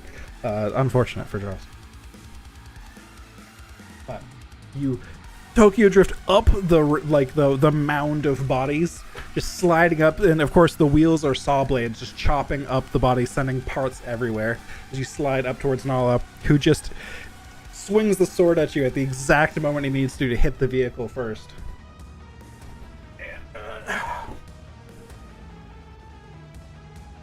Rolls an 18 to hit, which is beneath the armor class of the vehicle.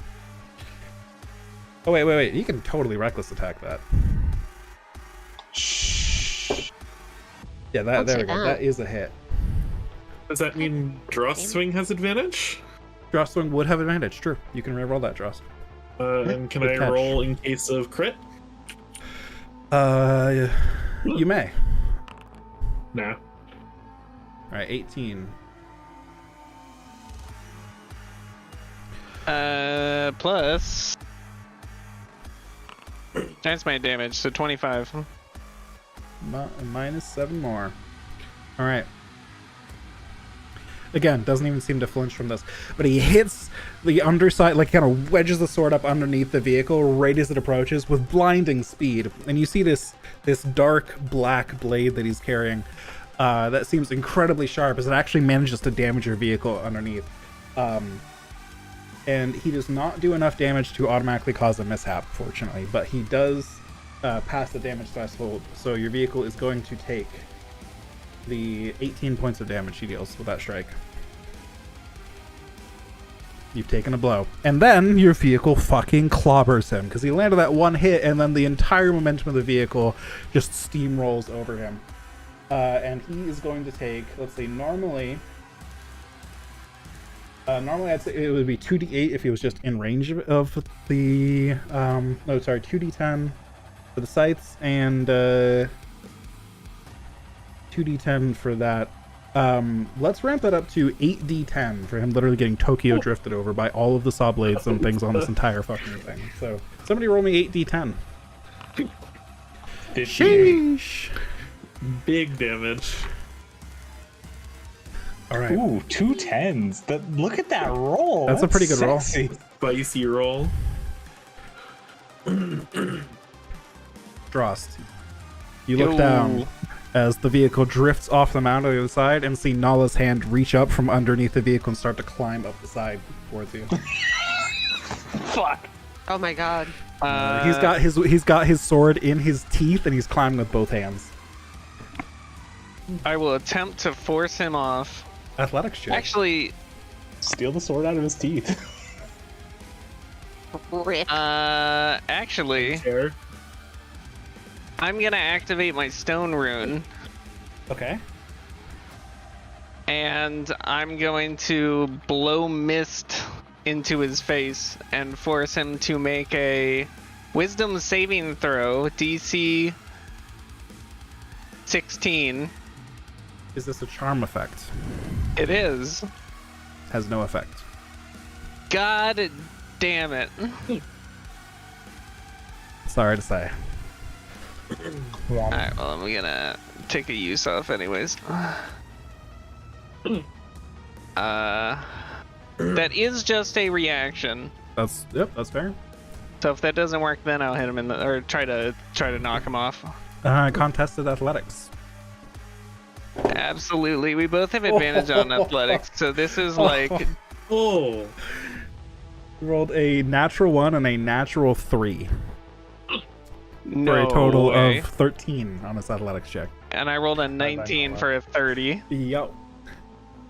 So he's climbing up the vehicle. Describe what you do. How you pushing him off? Because you definitely succeed here. Dross is big enough in his giant's might that he just reaches down, wraps his hand around his torso, and just yeets him off the side of the vehicle into the crowd. Okay. Excellent. He hits the ground and tumbles for a little bit, sort of, rolling in the same direction as you, but slower than you, getting knocked off a vehicle at high speed. You continue to drift into the crowd.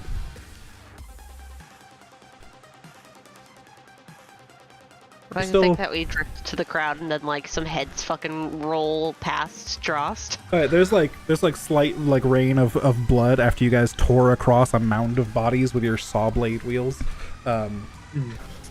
It's nasty here. Hell yeah. Hell yeah. You're still quite a ways away from the tower. I guess we just keep chugging towards the tower. Okay. So you push in that direction. You see Nala leap above the crowd behind you, moving incredibly fast, as he now apparently has the haste spell cast on him. Nala, fuck off, dude. And with his speed, he can catch up to the vehicle with the haste spell and dashing. So he will catch up to the vehicle, but cannot. Don't we have the Demonicker going? Yes, Nala is very fast and has the haste spell cast on. Barbarians are fast, especially ones that have spec into speed. I don't think you know just how fast I am. Oh, good Just shit. rock lead this shit. So he catches up to the vehicle, and he will take the scythe damage as he approaches the vehicle. So roll 2d10, somebody. I'll roll it. Get it. Okay. Nice. I regret rolling it.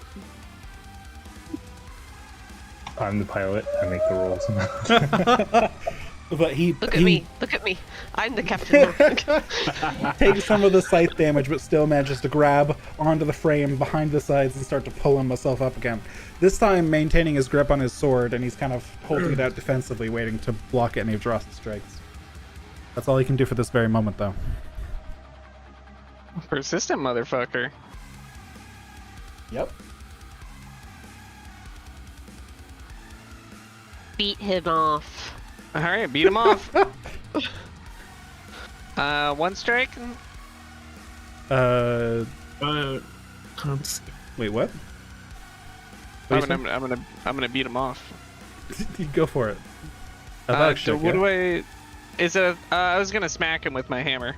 Oh, okay. That will do damage to him, but if you want to get him off, that's a shove. Oh no, I'm just gonna beat the shit out of him. Okay, just beat the shit out of him. He's not attacked. Is that just a normal attack? Yeah, he is not. He is defending himself. He did not attack recklessly last turn, so he spent his turn catching up. When did Nala become intelligent? He didn't. Press X to down. Yeah, I don't know if this is really Nala's intelligence in control here. I'm gonna see if this multi-attack thing works.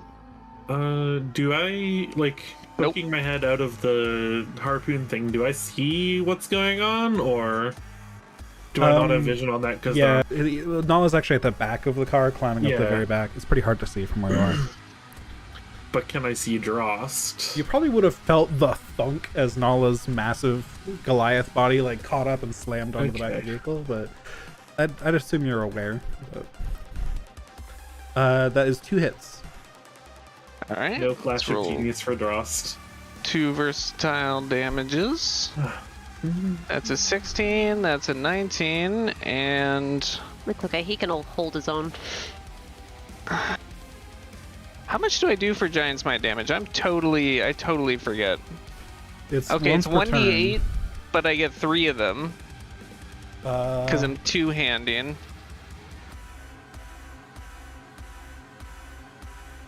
Forget how it works exactly. I remember it bumped up at some point, right? Yeah, it bumps up from D6 to D8, and I get an extra 1 from that custom feat when I'm two-handing. Yeah. So it's 3d8. Makes sense. Where is that feat? Just so I remember where that is as well. Let's see. Features Giant Might Mastery. Yeah. Double the damage might of your giant smite feature when you hit. So I think it's just 2d8. We're dealing extra giant smite damage die while using a weapon with 2 hands. On giant might mastery? Yeah. Summary: one-handed, two-handed weapon, or deal extra giant smite damage while wielding weapon Yeah, with 2 so hands. you go from 1 to 2. Then above the summary it says, if you do so, which means you wield with 2 hands, you ignore the one-handing a two-handed weapon benefit, you double the damage dice from your giant smite feature, so it goes from 1 to 2. Oh, is it only 1 normally? Did I just get used to getting 2 all the time? I think so, yeah. The giant smite feature, once on each of your turns, your attacks with a weapon deal an extra 1d6 damage, which then upgraded to a 1d8. Okay, that's only If you take the lower two, that's 13. If you take the higher two, that's 15. I'm down with just taking the first two. So, which one was 13. that? Okay. Minus. There we go. All right.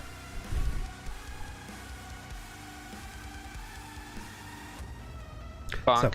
So, and now Nala's gonna go with 3 attacks because haste.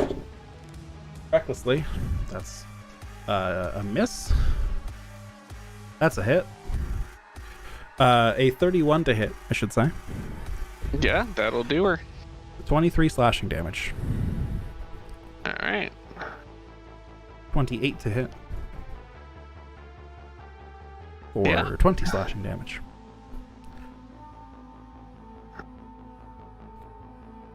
All right. And he's slowly climbing up onto the vehicle, getting closer to you, getting himself out of the precarious situation he was in at the back of the vehicle.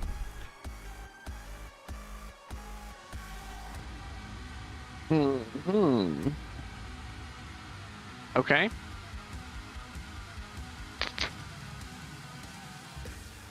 Just looking through my features. Oh, each time he hits me there, he takes a d4 of fire damage.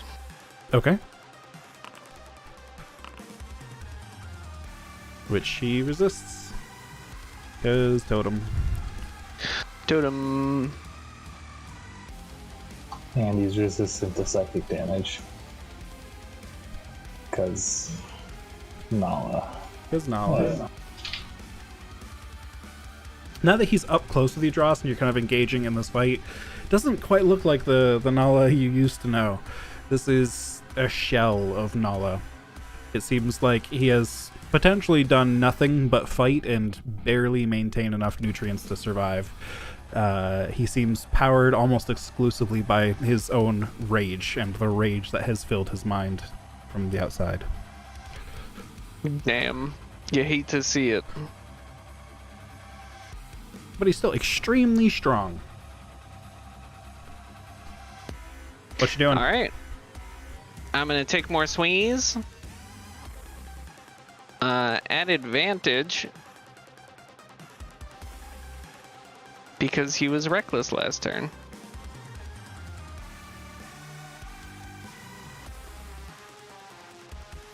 Alright, first strike. Assuming that hits? Yep. And I'm going to bonk damage. Bonk to extra 2d8. And I'm going to special action Fire Rune. Okay. Which is a DC 16 strength save. Okay. Strength save. 21. Alright. Too strong to be captured. They take 6 damage. Alright.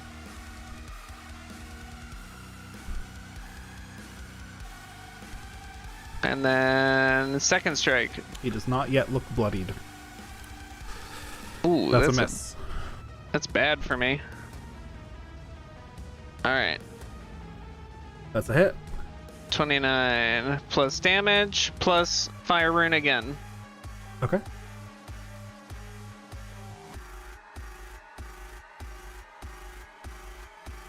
Alright. Still not bloodied. Alright. It's not a strength save, though, right? Strength save, yeah. Another strength save, thank you. 28. Yeah, I figured you'd make both of those. Yeah, proficiency and maxed out strength score is hell of a... He's too big. And advantage. I forgot advantage, but he still had a huge bonus. Yeah. If my strength is plus 11, I assume his is just disgusting. Yep.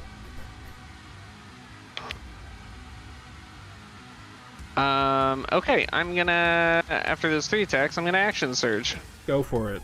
Still at advantage.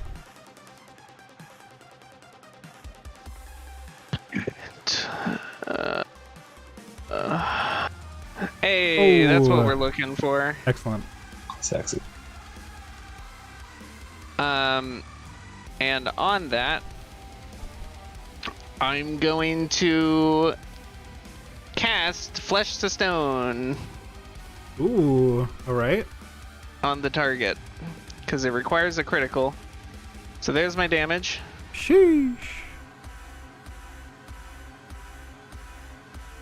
And then casties on Flesh to Stone, DC 16 con save. Okay, DC 16 con save. Natural 20. For a total of 29. It's tough boy hours. You,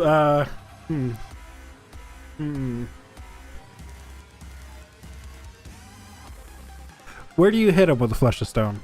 Why is this attack a crit? What point did you hit him with this? Probably right on top of his fucking head, since he's hanging on the back of it trying to climb up. And just bonk him right on the top of his head. Alright.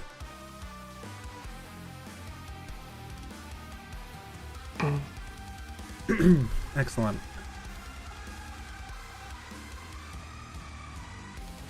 It doesn't matter if I hit him in the face, he won't get uglier. Damn. We have 2 more attacks? Yep, I got 2 more. I was just waiting to see if Jordan had something. Nope, go for it. Alright, 2 more. Still with advantage. Oh my god. Lady Critties. He's not bloody. Click critical for that second one. That should be halved. Let's take the first. How many dice is supposed to be? 3? 3, yeah. 6, 4, 5. Yep.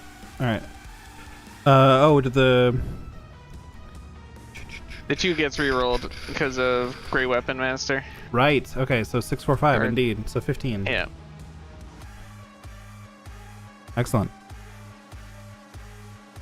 And then, man, is that it? Is that all I can do on my turn?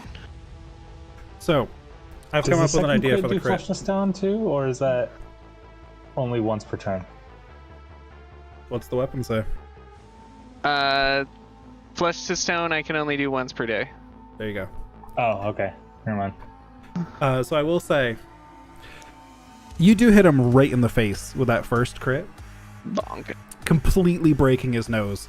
And you see as the magic begins to take hold, bits of his nose start to turn to stone just barely, and he just reaches up with one hand, just tears off some of the flesh of his nose and stops the spell that way, just throws it aside, and he's just got this big bloody pulpy mess in the middle of his face. Jesus Christ. Still keeps attacking at you. Now he's going to actually pull himself up and leap over you and try to drive the sword down into the helm. Oh shit. Trying to damage the vehicle itself and whoever may be in his way. Oh fuck. That is a 28 to hit, which will hit the vehicle. And Bracana, make me a dexterity saving throw, I think is probably the best way to do this. He's not necessarily attacking you, he's kind of trying to hit the vehicle, but see if you're just in the way.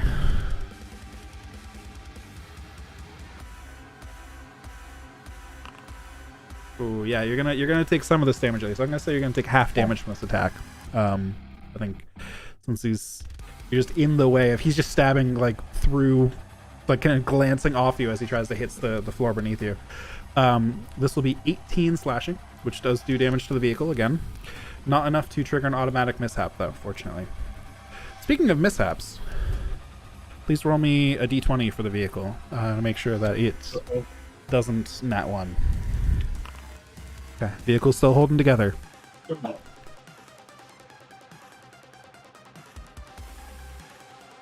So I took 9 damage, right? 9 damage, yep. And Right, Nala's cool. gonna do it again. Fuck. Still hasted, still gets more attacks. This Oh. attack is a miss. Actually. Yes, Okay. Josh. Do I get to Sentinel that? He jumped up over you and away. I'd say he's probably farther than 5 You did feet leave away. your threat range. He would have an attack of opportunity, yeah. Could potentially stop him from moving. Which could Okay. potentially stop him closer to you, yeah. I'll say you got 1 attack in and then maybe you rolled back or something, so we don't have to retcon too much. Alright, I just forgot I had Sentinel. That does He could hit. just roll off the, like, he jumped in midair. It makes sense for him to roll off the like just get knocked off the side. He is very tenacious, though. Damn it. He is pretty sticky. And very fucking fast. I tried. So I'll say he stops up near Dross then on the top. He manages to get one blow against the vehicle before Dross kind of like catches like maybe his heel or something, and Nala kind of slides back on the vehicle towards Dross again. I like to imagine I grabbed him by his heels, pulled him back, and just fucking one hand slammed the hammer into him and the car. Just like beat him against it. Yup. That'll be a 30 to hit Drost. 30 does hit Drost. 16 slashing damage.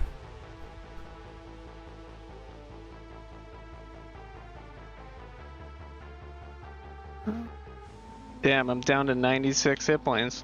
Hmm. Oh no, only 96? Only 96. Having realized that something is definitely wrong, can I toss Koneko up into the action? Yes, and actually now that he's on the top kind of frontish of the vehicle, you can probably turn around on your spot and even see him. Probably not firing the harpoon flinger, but you're on weapons and stuff.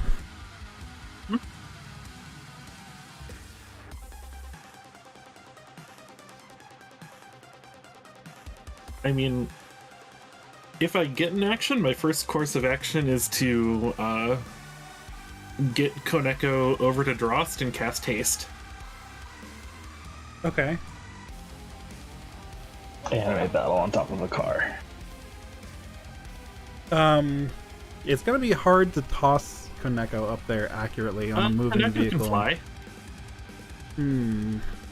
Okay. But flying into a... Yeah, I'll allow it. That's fine. If Koneko just has a fly speed, how fast is Koneko's fly speed? Oh, not fast. Because the vehicle, I would assume, slow. is dashing right now, moving 260 feet per round. Koneko has pretty limited maneuverability. You'd probably be like spending all of Koneko's maneuverability horizontally. 30 fly speed. I'll say if you want to throw Koneko, I'll allow it. I'll give you a acrobatics check for Koneko at advantage, not a flat one. I'll allow advantage here. I'll take that. See if Koneko can land accurately on Drost without landing on Nala or just flying past or whatever. Without getting just swatted down by the weapons going everywhere. How do I do advantage? KH? No, it's 2d20 KH. Yeah.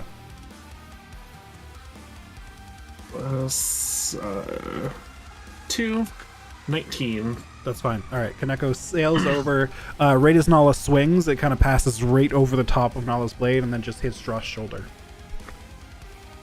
Flashes on. Perfectly as intended. And on impact, Drost will receive the benefits of haste. Alright. PCs, because what I needed was more attacks. And it would be Drost's turn. And armor. And armor. Yeah. That's 2 armor, right? Yeah. Alright, so I'm up to 21 AC. You want to just mentally track that, or should I write it in for now? Just try. I mean, if I ask if something hits, just remember that it's too higher. Alright. Were his attacks reckless last turn? Yep.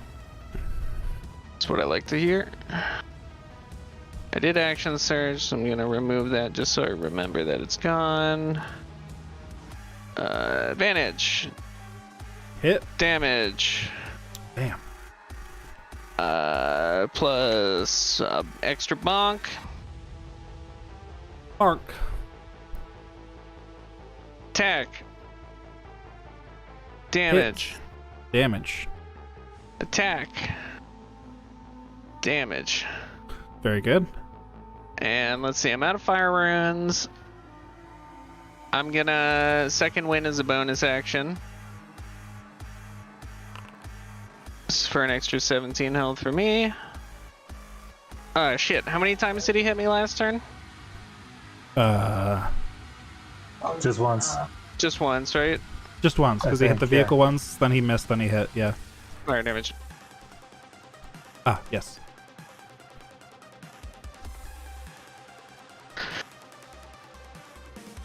And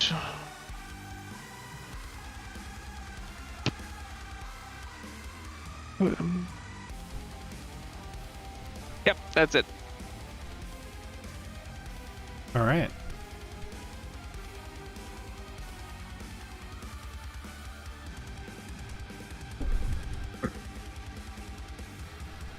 He's going to...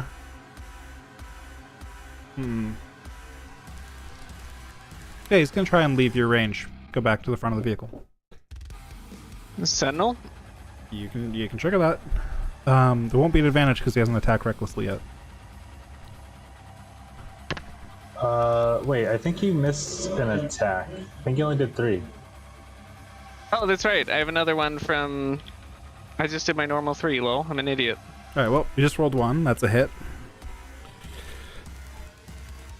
14 damage. Nice. Alright, and rip. Yeah. God damn it. So, it's going to move up to the front. Will you guys hate me if I want to use that fate point? Yeah, probably. That's up to you. It's your decision, not theirs. I don't want. I really don't want him destroying the engine. Exactly. I'm calling the fate point. That's There's hard a to distinct fix. possibility of it, yeah. Alright. It's been called. It has been called. Oh, That is a hit. I'll take it. 20 damage. That's fat as fuck. Bonk. Alright. And he's gonna start swinging away at the helm again. Oh, shit. Alright, Sentinel didn't help then. Nope. Because, oh wait, you're right, because he hit with Sentinel, yeah, so he'd have to be up near Drost. Yeah. he could throw his sword at the helm. Could throw a sword down. That's true. It could throw a sword. Let's see, so you're both up on top of the vehicle. He's ahead of Drost. Yeah, he's just gonna try and stab down at the vehicle regardless. It might not hit the engine, but he'll still do something.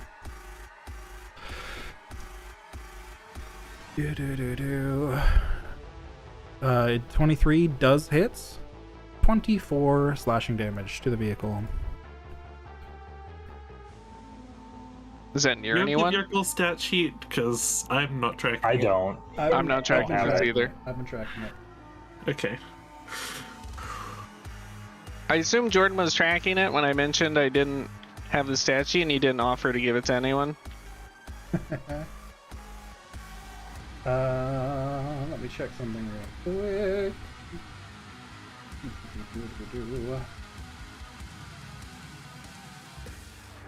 All right.